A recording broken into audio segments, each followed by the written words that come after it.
Hi, I'm Jason Gorber for ThatShelf.com, and we're here to look at the new Atmos mix of Who Are You?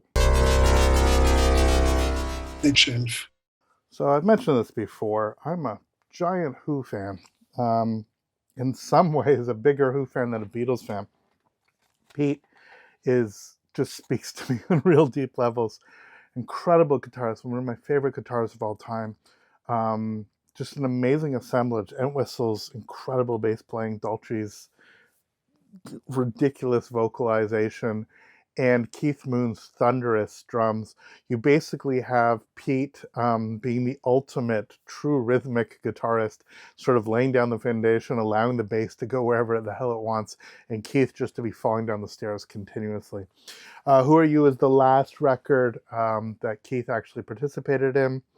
Very famously, it has the "Not to Be Taken Away" just on the cover of the record, being a sort of portent for what was to come. But a remarkable record, a record mostly known for its title track, and it's interesting. Obviously, the Tommies, the Quadrophenias, the Who Are Yous, the Who's Next, sort of dominate so much of the conversation about this band, as well as some of the earliest stuff, the sort of Happy Jack / Magic Bus record, with all the stuff that they did. Obviously, their first record, etc., etc. I'm a huge Who by Numbers fan. But it's interesting because by the time you got to Who Are You, you were really getting sort of a combination of two things. One, you were getting still more Lifehouse things coming out of this. A bunch of these tracks actually are directly connected to the original Lifehouse project, which was the one that turned into Who's Next, the Between Tommy and Who's Next a concept album that was always going to be showcased. And also a unrealized rock opera by John Entwistle. 3 of the tracks on here are by John Entwistle. 2 of them directly connected to a rock opera, or at least a concept idea for an album that was never really fulfilled, but the tracks showed up on here, which has resulted actually in a record that I've sort of under-listened to, if that makes sense. Obviously, the title track is ubiquitous.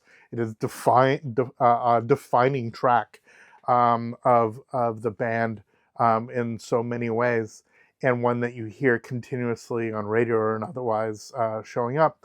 But most of the other tracks on here don't show up as often, and it's just a record I haven't sat down and listened to nearly as much as some of the other records. Again, like Who by Numbers, which for a lot of people is sort of like not one that's considered as fitfully as it is for me.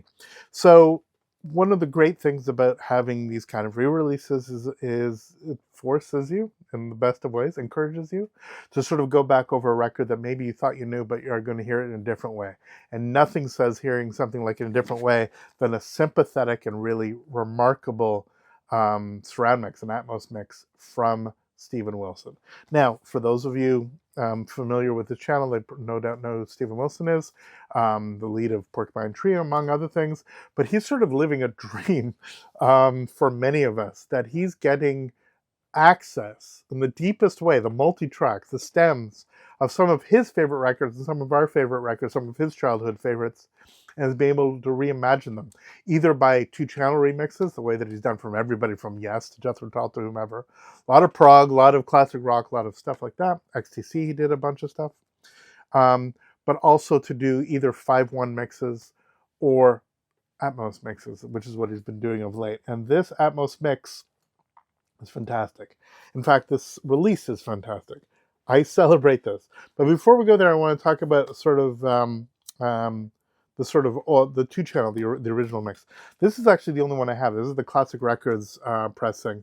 The only one that I have on vinyl. I think I have a Canadian somewhere, but certainly not here. But this is the go-to, the one that I listen to. Yeah, there's a bit of surface noise where was on a bunch of these releases, unfortunately, but it sounds really great. It's 200-gram vinyl, and the record itself was in decent condition. When I first started getting into actually building up this collection, I grabbed these while I could. This has probably doubled in value since I actually originally purchased it, as ridiculous as it is. And then another way that I've experienced much of Who Are You is actually through documentary. And so um, one of the most famous archival documentaries that came out, in some ways is actually, I think, underappreciated about just how groundbreaking this was at the time. But yeah, The Kids Are All Right, that includes the amazing laser performance of the title track from Who Are You? The sort of last hurrah of Keith on there with the lasers shooting, the smoke and all that stuff. If I understand correctly, that was originally meant to be done 2-track. Everybody was 2-track, but it ended up being, I guess it's just the bass and the synth are 2-track, and everything else is done live, including the drums. Keith syncing the drums would have been impossible, especially at that period of time. Now, this is the original DVD sort of fancy release, and then it came out on Blu-ray. This is how it was. But the Blu-ray doesn't include a ton of stuff that was on the DVD, frustratingly, including a 5-1 mix of the album version of Who Are You? So there are multiple versions of Who Are You, the title track. There's a single mix, which actually changes stuff. And on this, my new Blu-ray, we'll get into all the mixes on there. But yeah, this actually allows you to do sort of channel separation that way. And you also have the isolated John Entwistle audio track. So you actually can do this and actually just listen to the bass. It's fantastic. And see how they actually break down. It was actually interesting. It was only when I actually heard the breakdown, and you actually see it because Pete's doing the piano thing on that particular version. On the original, it's actually Rod Argent that took over for Robert Bundrick, the whole thing. Or Nicky Hopkins. Nicky Hopkins or Robert Bundrick? One of them. Broke his arm coming out of a cab. It's the whole thing. The deal is that it was Rod Argent from the Zombies who actually plays piano. And it was interesting when I was listening again to the Atmos mix, I was paying attention to the piano in ways that I hadn't before. There's some amazing licks. It's just unbelievable. Anyway, record, fantastic. Kids Are All Right, really the sort of greatest hits of The Who, culminating in their magnificent live-ish performance with all the frickin' lasers of Who Are You? Which brings us now to the new Atmos mix. So this has 3 versions of the record on here. This has the new stereo mix by our illustrious Steven Wilson. It has the Atmos mix by Steve Wilson. Excuse me, it has 3. I'm getting ahead of myself because I only listen to the Atmos. Forgive me. It has the 5-1 mix, an Atmos mix, and a stereo mix by Steve Wilson. So 3 different Steve Wilson mixes on here, plus an original stereo, sort of essentially flat transfer. So you can actually go back and forth. It's really interesting to do that because some of the original mix was great. Some of it was a little bit muddy, and it's interesting to see how he's actually cleaned them up. Obviously all digital source that way. But it also has instrumentals on here, which is really fun and something to actually dive into in depth. Then a bunch of bonus tracks, guitar and pen, the Pete Vox, as I said, the Pete vocals of it. 2 versions of Love Is Coming Down, the alternate take, which I saw somebody actually refer to. It sounds a lot like the stuff that Pete was doing during Tommy. A lot of Art Omni and a lot of the kind of synth stuff that he was actually doing for the Tommy soundtrack stuff. And that's very interesting. And then later there's the orchestra-free version. The incorporation of the orchestra on this by Astley was very controversial at the time. I know it caused a fist fight. It actually resulted in Roger Daltrey actually being fired from the band. All kinds of drama. But I actually really love the orchestration. I think it's actually beautifully done. And I don't think it's over the top. And I think it actually brings that song to the fore. That being said, when you actually hear the quote-unquote stripped-down version, you just take the strings away. But you include stuff still like the horns from Atmos, etc. It weirdly sounds more Who-y, if that makes any sense. It certainly sounds more late 60s Who, more Tommy-ish Who, versus Tommy soundtrack or Tommy orchestra Who. I love the augmented versions of the Who. I love them both, but I get where Roger was coming from, and in this case, I love that we have both versions.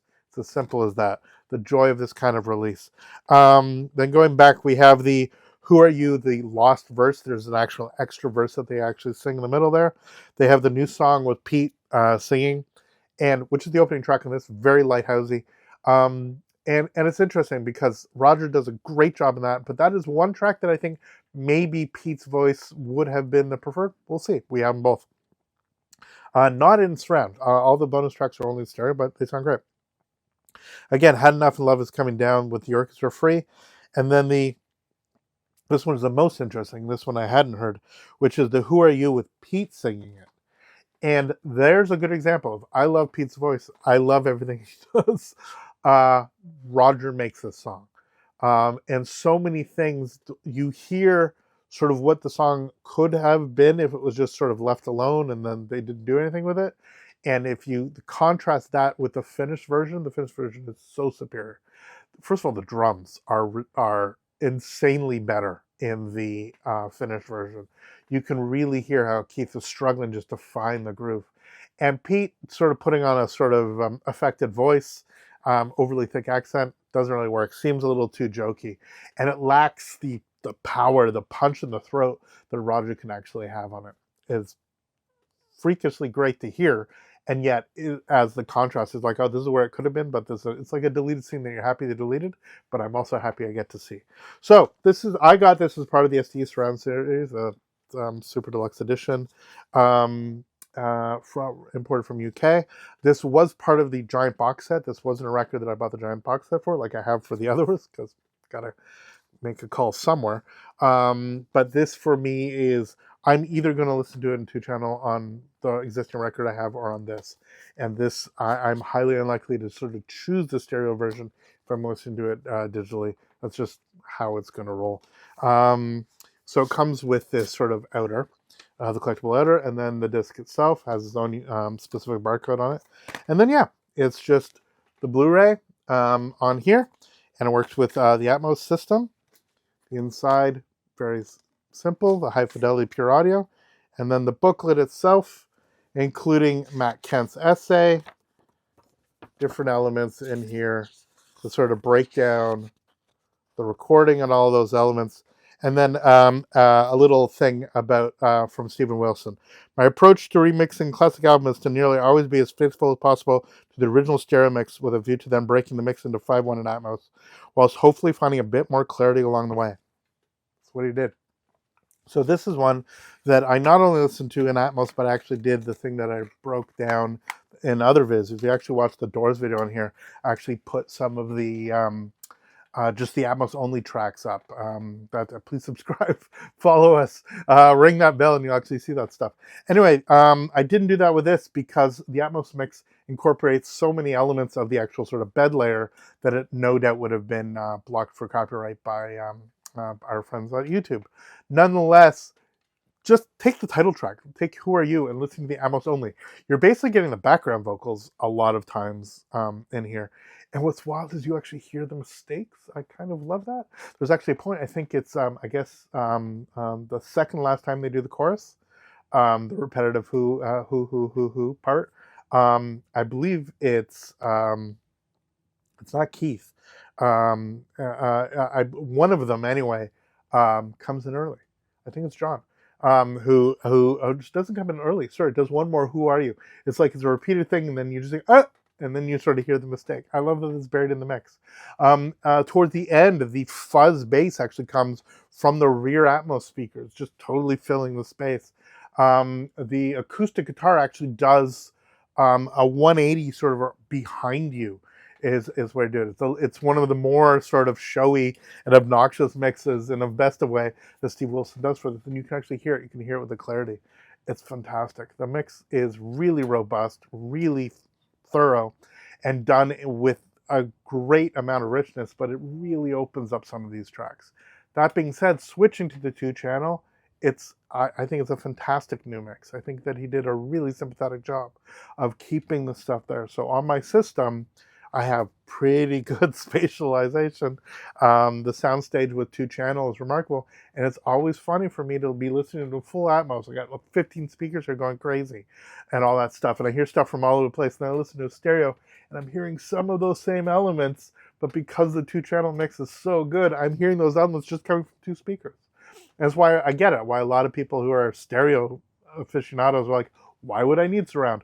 because sometimes surround can actually do, yes, there's the showy stuff like the guitar going around, but it's elements directly that it can actually do very specific spatialization, mixing to specific speakers, etc. My setup now with my SVSs, I have another pair that are coming, knock on wood, but that's my 7.1.6 setup.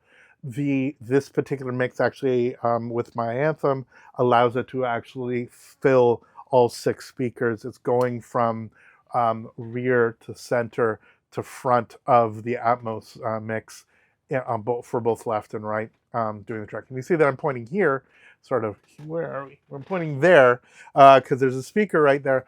My ceiling I can almost touch here, so that as I mentioned before, I have sort of, they're somewhere between height and actual Atmos channels. Not ideal. I would love to have a 10-foot ceiling and to have these up the way that sort of Atmos is meant to be, but everything's a compromise and we do what we can. That being said, I've done, I think, justice to many of these mixes by having the speakers aligned in the way they are, and it actually really does give a real sense of space between the sort of bed layer of the 7.1 and the height channel that you get. So if you've never had a chance to actually hear this stuff in Atmos, it is amazing. If you're a fan of this record, this is the way to get. This is truly a remarkable release. I'm so ecstatic that they've gone to such efforts to actually do it and to do it properly. I love that it's available in standalone. I wish I didn't have to go to England to get it. I think that it'll be a little bit better if it was sort of more commonly released. But if this is what I got to do to actually get this record, so be it. Again, the breakout from the box set, this is so glorious. And if I will just throw out this, as somebody who actually buys many of the vinyl box sets for so many of these mixes, some artists actually do this. They'll do a vinyl box set with the Blu-ray and then the CDs set with the Blu-ray. Unfortunately, what a lot of times happens, like with the Beatles, is they will do a vinyl set and then they'll do a CD and a digital version, like a shiny disc version and a sort of black disc version. And as if there aren't crossover between the people that really love this stuff and really love this stuff. And let me just say, I'm not alone in this. I may have a relatively robust system compared to many listeners after decades of me building this up. But let me just say that the ability to listen to this in 2-channel, the ability to listen to this in 2-channel and 6-channel, 5.1, and Atmos, essentially not unlimited channels, but you know what I mean, full object-based surround, is the way to go. I was so thrilled to actually dive into these songs again in a way that I hadn't, especially the Ent Whistle tracks. I had enough, and Trick of the Light has shown up on stuff all the time, but had enough I hadn't listened to enough, if that makes any sense, and just diving into it a little bit more, really fantastic. And The Love Is Coming Down is a track. It always felt like, oh, it's just the thing before the title track. It's like, okay, I've listened to the record, this is coming through. And this time, the song worked for me in a way that it hadn't in a long time. It's a pretty miserable song. But yeah, it's just really interesting. And that this particular listening session of just allowing myself to be immersed, truly immersed in this stuff, allowed me to appreciate this record in a way that probably hadn't, even after years of listening to it, years of listening to it. Look, I get it. I love The Who. I get it that this is like a record that has been celebrated now for half a century. But it is amazing, the ability to sort of rediscover something that you thought you knew, to see it in a different way. It's fantastic. So all here, we all celebrate all things for you. While I'm at it, let's do a 4K version of this, full restoration of this guy, including all the elements that are available, so that on Blu-ray and DVD, we can have one definitive version, one element that is exactly what we want it to be, and actually highlight this most remarkable of celebrations of this band. For thatshelf.com, I am Jason Goldberg. Thank you so much for watching. Thanks for supporting the channel. Let me know in the comments what you think of this particular record. Follow us on social media, do all that stuff. Let me know what you think of these silly videos.